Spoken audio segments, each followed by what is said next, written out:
بسم اللہ الرحمن الرحیم۔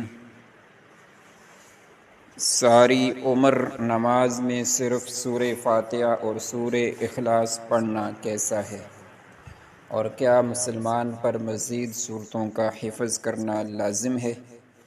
اس کا جواب حدیث نبوی کے روح سے دیتے ہیں۔ ہمارے نبی کا کیا عمل تھا کہ وہ نماز میں کون کون سی صورت پڑھتے تھے؟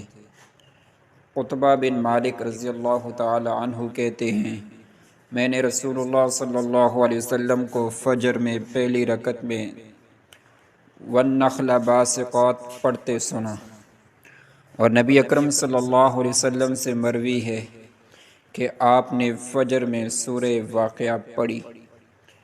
یہ بھی مروی ہے کہ آپ فجر میں 60 سے لے کر 100 آیتیں پڑھا کرتے تھے، اور یہ بھی مروی ہے کہ آپ نے اذا الشمس کورت پڑھی۔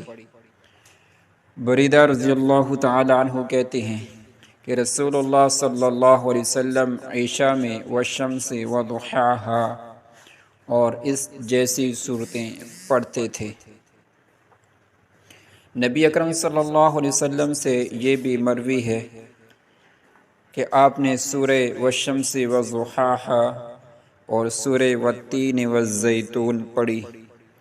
تو محترم ناظرین، ہمارے نبی کا عمل نماز میں یہ تھا کہ وہ ہر نماز میں صورت تبدیل کرتے تھے، اور اگر بڑی صورت ہوتی تو اس کو 2 حصوں میں کر لیتے تھے، اور ہر 2 رکعت میں آدھی آدھی صورت پڑھ لیتے تھے۔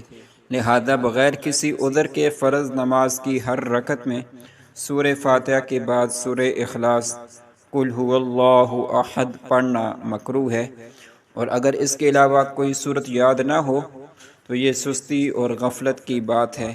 کوشش کرنی چاہیے کہ قرآن مجید کی دوسری صورتیں بھی یاد کر کے پڑھیں، اور اس مقصد کے لیے کم از کم قرآن مجید کی آخری 10 صورتیں حفظ کر لینی چاہیے، اور انہیں نماز میں ترتیب کے ساتھ پڑھنا چاہیے۔ مثلاً سورۃ الفیل اگر پہلی رکعت میں پڑھیں تو دوسری رکعت میں سورۃ القریش یا پھر اس کے بعد جو صورت ہے وہ پڑھیں گے، کیونکہ صورتوں کی ترتیب بھی نماز میں ضروری ہے۔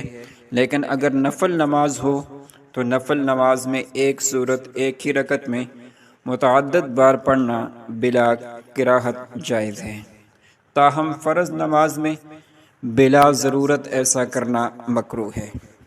سورہ اخلاص ثواب کے اعتبار سے بنص حدیث 1/3 قرآن مجید کے برابر ہے۔